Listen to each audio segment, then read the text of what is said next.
नमस्कार दोस्तों, मेरा नाम कपिल सिक्का। स्वागत है आपका स्टडी IQ एजुकेशन प्लेटफॉर्म पे। आज हम जानेंगे उत्तराखंड के अनइलेक्टेड चीफ मिनिस्टर के बारे में। देखेंगे ऐसा क्या चल रहा है उत्तराखंड में जिससे एक पॉलिटिकल क्राइसिस लूम हो रही है। कहा जा रहा है कि 10 मार्च को एक सीएम नए अपॉइंट किए गए थे, तीरथ सिंह रावत।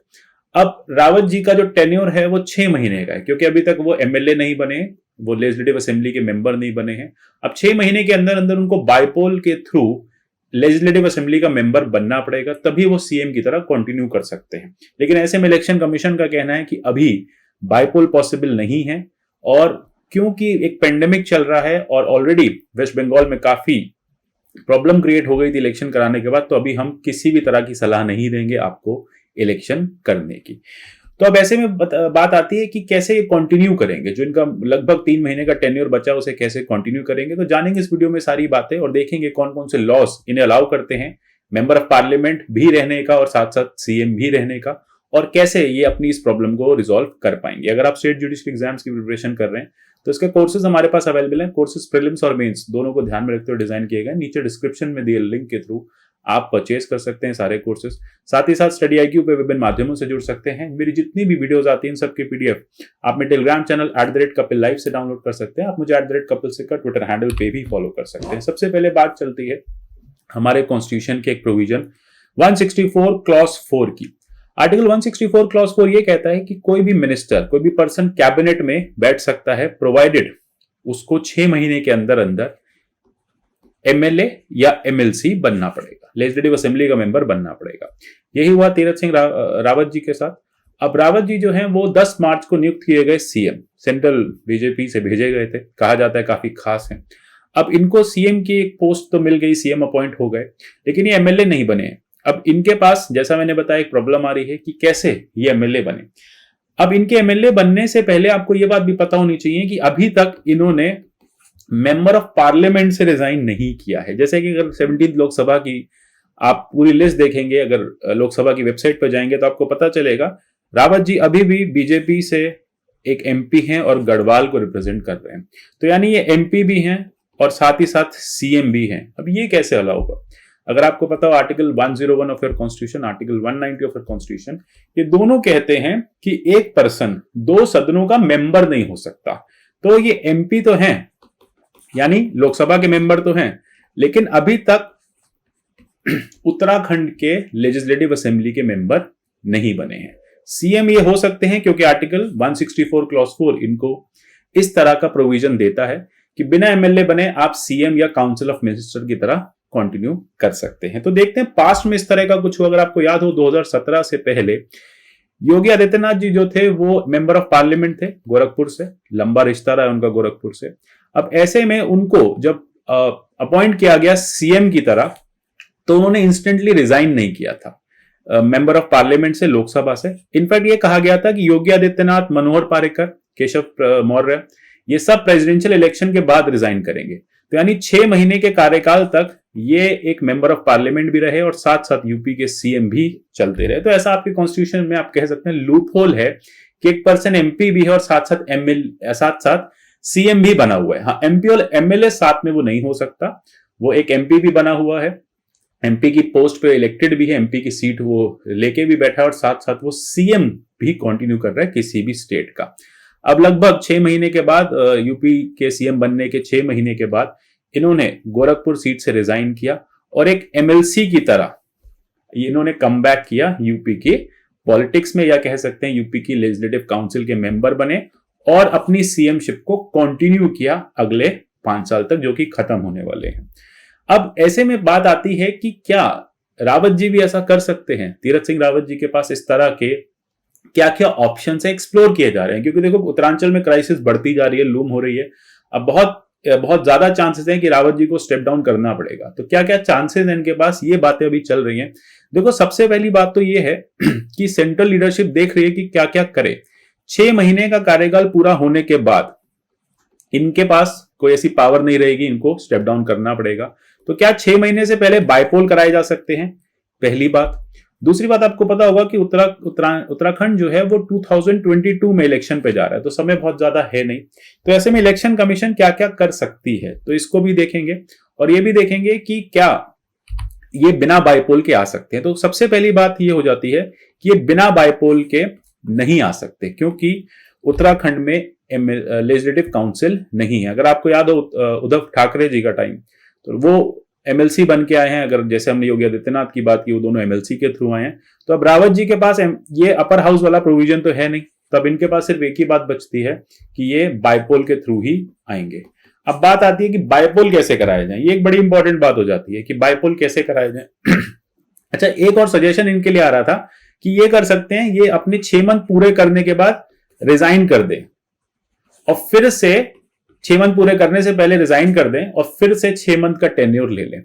अब इस तरह की कोशिशें पहले की गई। अच्छा, इसके लिए कॉन्स्टिट्यूशन जो साइलेंट है कि अगर एक पर्सन बिना लेजिस्लेटिव असेंबली का मेंबर बने कैबिनेट में बैठ जाता है या सीएम बन जाता है और अपने 6 महीने पूरे होने से पहले रिजाइन करके फिर से रीअपॉइंटमेंट के लिए एलिजिबल है, तो हमारा कॉन्स्टिट्यूशन इसके लिए साइलेंट है। तो रावत जी के पास ये बात बिल्कुल है कि अब आपके पास लेजिस्लेटिव काउंसिल है नहीं, बाइपोल अभी हो नहीं रहे हैं, तो फिर रिजाइन कर दो 5.5 महीने में और फिर से अपॉइंट हो जाओ अगले 6 महीने के लिए। लेकिन इस पे क्योंकि कॉन्स्टिट्यूशन कुछ नहीं बोल रहा, तो 2001 में सुप्रीम कोर्ट बोल चुका है एचआर चौधरी केस में। सुप्रीम कोर्ट ने कहा कोई भी ऐसा पर्सन जो 6 मंथ के लिए इस प्रोविजन को एंजॉय कर चुका है, आर्टिकल 164 क्लॉज 4 को एंजॉय कर चुका है, वो 6 महीने खत्म होने के बाद री अपॉइंट नहीं किया जा सकता उस टर्म के लिए। ठीक है, जब तक असेंबली की टर्म पूरी नहीं हो जाती, यानी जब तक असेंबली की टर्म पूरी नहीं हो सकती, रावत जी जो है वो वापस नहीं आ सकते, एक बार उनकी 6 महीने की टर्म पूरी हो जाती है। तो इसको क्लियर कोर्ट ने कह दिया है कि सेकंड अपॉइंटमेंट नहीं होगी। एसआर चौधरी केस में पंजाब कांग्रेस के जो सीएम थे तेज प्रकाश सिंह के साथ ये हो चुका है।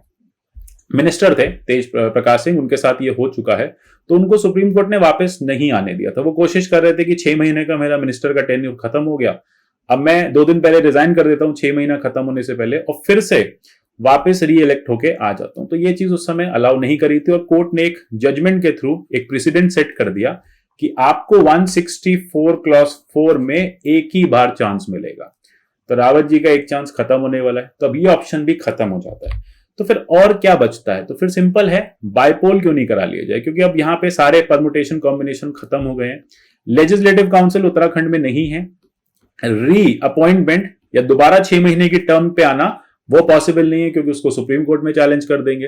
तो फिर बाइपोल ही करा लीजिए, वही बेटर है। लेकिन बाइपोल के लिए भी इशू आ रही है, यही तो बात है कि हम बात कर रहे हैं पॉलिटिकल क्राइसिस है, नहीं तो हम इस बारे में चर्चा क्यों करते। तो बाइपोल के लिए इशू ये है कि अगर आप सेक्शन 151A देखेंगे अपने आरपीए 1951 का, वो ये कहता है कि इलेक्शन कमीशन बाइपोल करा सकती है। ठीक है, अगर कोई भी सीट वेकेंट हो जाती है तो बाइपोल हो जाता है। बाइपोल क्या होता है? एक सीट से कोई एमएलए इलेक्ट हुआ, उसने रिजाइन कर दिया, उसकी डेथ हो गई बाय एनी रीजन, वो सीट जो है वेकेंट हो गई, तो यहां पे बाइपोल का प्रोविजन है, उस एक सीट पे फिर से इलेक्शन करा लिया जाएगा। अब यहां पे देखिए, कोई एमएलए ये कर सकता है, अपनी सीट छोड़ सकता है, अपनी सीट छोड़ने के बाद उसकी सीट से रावत जी जो हैं वो बाइपोल में जा सकते हैं और सीएमशिप को कंटिन्यू कर सकते हैं। लेकिन प्रॉब्लम यहां पे एक और आ रही है कि कुछ एक्सेप्शंस दिए गए हैं सेक्शन 151A में। एक्सेप्शन क्या है?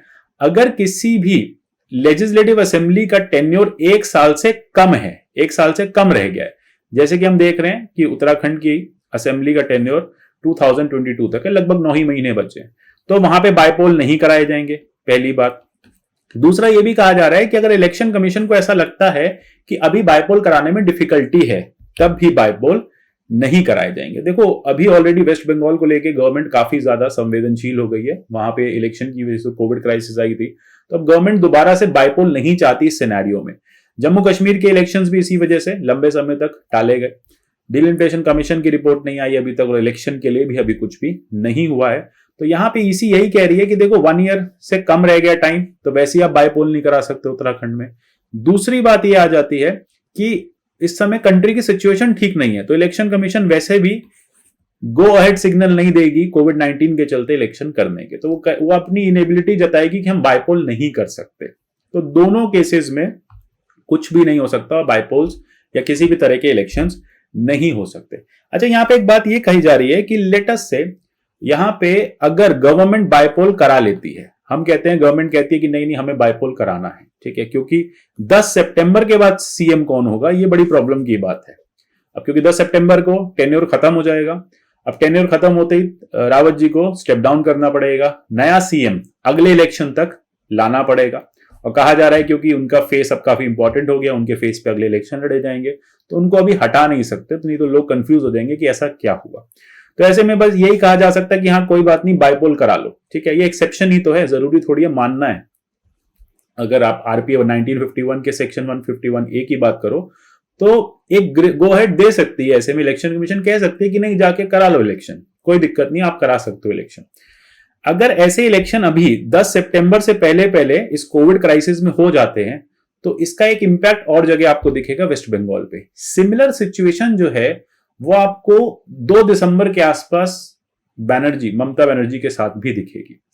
अब ऐसे में बड़ी दिक्कत हो जाएगी कि अगर आपने उत्तराखंड में बाइपोल करा दिए और ममता बनर्जी को बाइपोल नहीं करने दिया तो फिर जो पॉलिटिकल टसल है वो और ज्यादा बढ़ जाएगा। तो अभी बड़ी दुविधा वाली सिचुएशन बीजेपी के सामने खड़ी हो चुकी है कि अगर बाइपोल नहीं कराते तो तीरथ सिंह साहब को जाना पड़ेगा, रावत साहब को जाना पड़ेगा, और बाइपोल कराते हैं तो फिर ममता बनर्जी भी रेडी हैं कि बाइपोल अगर वहां करा रहे हो तो फिर मेरी भी एक सीट खाली हो गई है, यहां पे भी वेस्ट बंगाल की भी कोई एक सीट खाली हो जाएगी जहां से ममता बनर्जी जो है फाइट करके विन करके वापस असेंबली में आ जाएंगे। अभी तो वो असेंबली में नहीं है, असेंबली का पार्ट नहीं है, सीएम है by clause of article 164 clause 4 इसकी वजह से। लेकिन अगर उत्तराखंड में अगले 2-3 महीने में बाइपोल होते हैं तो वेस्ट बंगाल की सीट भी बाइपोल के लिए खाली हो जाएगी। तो गवर्नमेंट के सामने एक द्वंद हो जाएगा कि उनको दोनों जगह एक साथ बाइपोल कराने पड़ेंगे, और उसके लिए एक पॉलिटिकल गेम जो है, एक पॉलिटिकल जो आप कहेंगे मैट्रिक्स है वो रेडी है। तो अब गवर्नमेंट इस बात से बचना चाह रही है, तो देखते हैं आगे क्या रहता है। लेकिन फिलहाल ये बात श्योर है कि 10 सितंबर तक अगर बाइपोल नहीं होते हैं तो रावत साहब को जाना पड़ेगा, और 2 दिसंबर तक वेस्ट बंगाल में बाइपोल नहीं होते किसी सीट के खाली होने के बाद, जो कि जरूर होगी, तो ममता बनर्जी भी कंटिन्यू नहीं कर पाएंगी। तो आशा करता हूं टॉपिक आपको समझ में आएगा। इस तरह के पॉलिटिकल जो कॉन्स्टिट्यूशन से रिलेटेड इश्यूज हैं डे टू डे आते रहते हैं, वो मैं लाता रहूंगा। जुड़े रहिए हमारे साथ, मिलते हैं अगले सेशन में, तब तक के लिए goodbye, take care and God bless you all.